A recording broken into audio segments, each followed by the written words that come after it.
Hello students, आज हम पढ़ेंगे कक्षा 12वीं की हिंदी ऐच्छिक की पाठ्य पुस्तक अंतराभाग 2, जिसका पहला पाठ है देवसेना का गीत, जो जयशंकर प्रसाद की रचना स्कंदगुप्त से लिया गया है। कविता की व्याख्या से पहले हमें उसके संदर्भ को या उसकी परिस्थिति को समझना होगा कि जिसके आधार पर ये कविता की रचना की गई है। देवसेना मालवा के राजा बंधुवर्मा की बहन थी और एक व्यक्ति है स्कंदगुप्त, जो गुप्त साम्राज्य का शासक। मालवा में हुनों का आक्रमण होता है और जिसमें देवसेना का सारा परिवार मारा जाता है। देवसेना किसी प्रकार बच निकलती है और वह अकेली पड़ जाती है। देवसेना चाहती है कि इस स्थिति में उसे स्कंदगुप्त का साथ मिले, क्योंकि वह स्कंदगुप्त को पसंद करती थी, उससे वह प्रेम करती थी। लेकिन स्कंदगुप्त देवसेना को नहीं चाहता था। वह मालवा के धन कुबेर की बेटी विजया को चाहता था। धन कुबेर संपन्न व्यक्ति को कहा जाता है, तो विजया को स्कंदगुप्त चाहता था। देवसेना यह जानने के बाद कि स्कंदगुप्त उसे नहीं बल्कि विजया को चाहता है, वह सब कुछ भूल जाती है और अपना सारा जीवन देश सेवा के लिए समर्पित कर देती है। जब उसका पूरा यौवन काल बीत जाता है, अर्थात जीवन के अंतिम समय पर स्कंदगुप्त, जीवन के अंतिम समय नहीं बोलेंगे, जीवन के अंतिम मोड़ पर स्कंदगुप्त देवसेना के पास आता है और विवाह का प्रस्ताव रखता है। लेकिन उस समय देवसेना उसके प्रस्ताव को ठुकरा देती है। भले ही वह ठुकरा देती है, लेकिन चूंकि वह स्कंदगुप्त से प्रेम करती थी, इसलिए उसके मन में बहुत सारी भावनाएं उमड़ती घुमड़ती हैं और उन्हीं भावनाओं को इस कविता में दर्शाया गया है।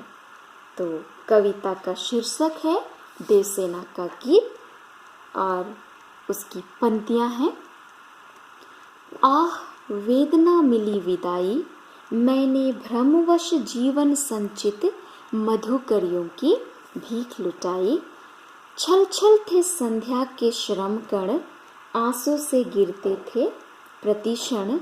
मेरी यात्रा पर लेती थी नीरवता अनंत अंगड़ाई। कठिन शब्द है।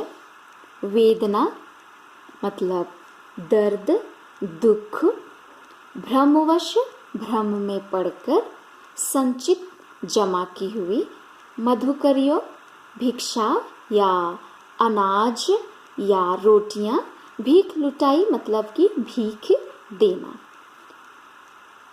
श्रमकण पसीना रूपी आंसू, प्रतिक्षण हर पल, नीरवता शांति या खामोशी, एकांत या सूनापन या अकेलापन। कविता की व्याख्या हम देखेंगे। स्कंदगुप्त के प्रणय निवेदन को देवसेना ठुकरा देती है और अब वह न केवल उससे विदा ले रही है, बल्कि अपने जीवन के उन सभी सुख सुविधाओं से विदा ले रही है जो उसे स्कंदगुप्त के उस प्रणय निवेदन को स्वीकार करके मिल सकते थे। वह अपने बीते हुए जीवन को याद करते हुए कहती है, आज जीवन की इस बेला में प्रेम के निवेदन को ठुकराना बहुत ही कष्टदायी है, परंतु मैं अब इन सब से विदा लेती हूँ। और इसलिए वह कहती है, आह वेदना मिली विदाई, मैंने भ्रमवश जीवन संचित मधुकरियों की भीख लुटाई। आगे वह कहती है कि प्रेम के भ्रम में पड़कर मैंने क्या किया, अपनी जीवन भर की संचित की हुई आशाओं अभिलाषाओं रूपी पूंजी को ऐसे लुटा दिया जैसे कोई भिखारियों को भीख लुटा देता है। अर्थात देवसेना कहना चाहती है, मैंने जीवन भर स्कंदगुप्त से प्रेम किया, लेकिन स्कंदगुप्त ने मेरा साथ नहीं दिया। तब मैंने अपनी सारी इच्छा दान कर दी और खुद को देश सेवा के लिए समर्पित कर दिया। आगे की पंक्तियां हैं। छल छल थे संध्या के श्रम कण, आंसू से गिरते थे प्रतिक्षण, मेरी यात्रा पर लेती थी नीरवता अनंत अंगड़ाई। उसके दुख से दुखी होकर यह शाम भी थक कर श्रम रूपी आंसू बहा रही है, मानो वह दुख प्रकट कर रहे हैं। अर्थात वह अपने जीवन के सारे संघर्षों से लड़ते लड़ते थक कर अत्यंत दुखी हो गई है। मेरी जीवन यात्रा में एक विचित्र सी अंतहीन शांति थी। अर्थात अब तक की जीवन यात्रा में उसका एकमात्र साथी उसका अकेलापन ही रहा है।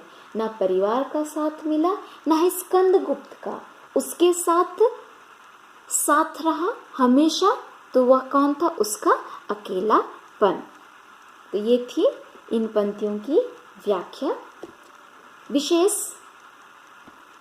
में है भाषा तत्सम प्रधान खड़ी बोली है, शैली छायावादी है, संध्या एवं नीरवता का मानवीकरण किया गया है, छल छल में पुनरुक्ति प्रकाश अलंकार है, आंसू से में उपमा अलंकार है। आगे कविता की पंक्तियां हैं। श्रमित स्वप्न की मधु माया में, गहन विपिन की तरु छाया में, पथिक उनिंदी श्रुति में किसने यह विहाग की तान उठाई। लगी सतृष्ण दीठ थी सबकी, रही बचाए फिरती कब की, मेरी आशा आह बावली, तूने खो दी सकल कमाई। कठिन शब्द।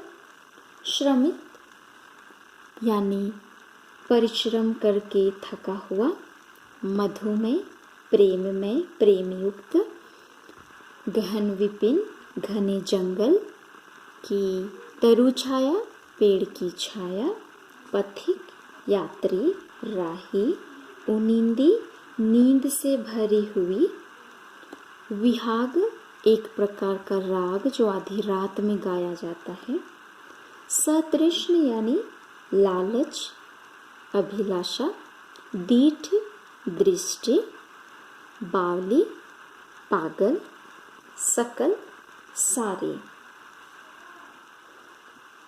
व्याख्या हम लोग समझेंगे।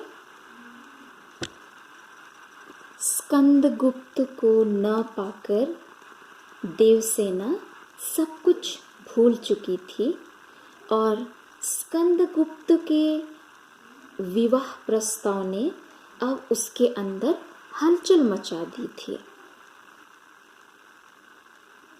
परिश्रम श्रमित स्वप्न की मधुमाया में परिश्रम करने से उत्पन्न थकान के कारण कोई यात्री सघन वन के वृक्षों की छाया में लेटकर नींद में सपने देख रहा हो और कोई आकर उसके कान में आधी रात में गाया जाने वाला राग छेड़ दे, तो उस पथिक की जो दशा होगी वही दशा देवसेना की है।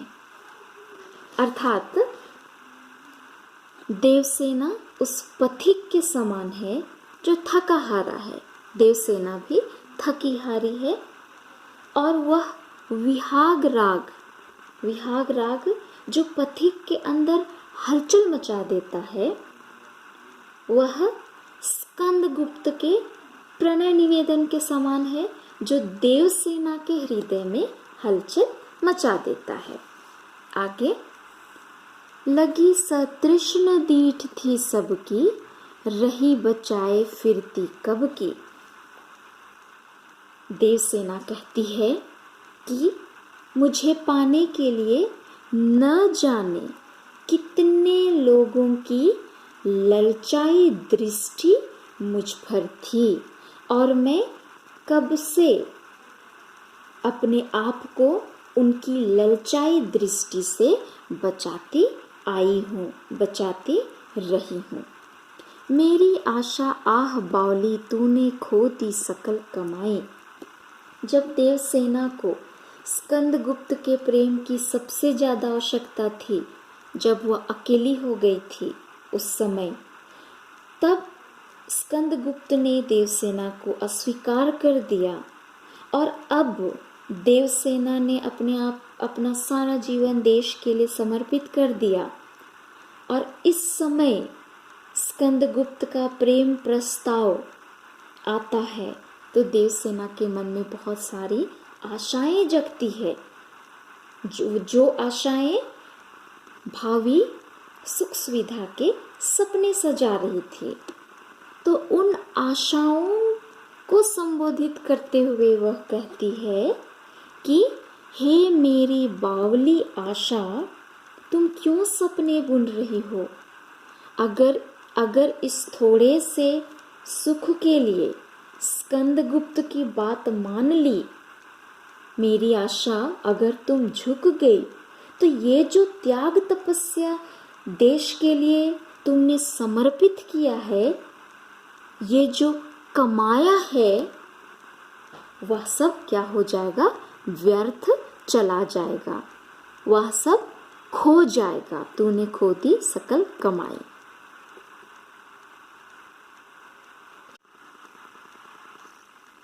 चढ़कर मेरे जीवन रथ पर, प्रलय चल रहा अपने पथ पर, मैंने निज दुर्बल पद बल पर उससे हारी होड़ लगाई। लौटा लो यह अपनी थाती, मेरी करुणा हा हा खाती। विश्व न संभलेगा यह मुझसे, इससे मन की लाज गंवाई। कठिन शब्द। प्रलय यानी कि विनाश, दुर्बल कमजोर, होड़ प्रतिस्पर्धा, थाती यानी कि धरोहर। देवसेना अपनी व्यथा को, अपने दुख को बताती है और कहती है कि मेरे जीवन रूपी रथ पर, मेरे जीवन रूपी रथ पर प्रलय यानी कि विनाश सवार होकर अपने रास्ते पर बढ़ता जा रहा है। अर्थात देवसेना का जीवन दुखों से भरा हुआ है। देवसेना यह जानते हुए भी कि उसकी हार होगी, फिर भी वह क्या कर रही है, प्रतिस्पर्धा करती हुई, होड़ लगाती हुई आगे बढ़ती जा रही है, यह जानते हुए भी कि वह कमजोर है और उसकी हार निश्चित है। लौटा लो यह अपनी थाती, मेरी करुणा हा हा खाती। वह संसार से कहती है कि यह धरोहर, धरोहर प्रेम को कहा गया है, यह धरोहर वापस ले लो, लौटा लो, वापस ले लो। मेरी करुणा हाहा खाती, मेरी करुणा हाहाकार कर उठी है। अब मैं मन ही मन लज्जित हूँ। और इस तरह से वह सबसे वेदनापूर्ण विदाई लेना चाहती है। विशेष में रूपक अलंकार है जीवन रथ, जीवन रूपी रथ, इसलिए यहाँ पर रूपक अलंकार है। हारी होड़ में अनुप्रास अलंकार है। हा हा में पुनरुक्ति प्रकाश अलंकार है। और खड़ी बोली हिंदी का प्रयोग है, तत्सम शब्दावली है। कविता में संगीतात्मकता है, चित्रात्मकता है।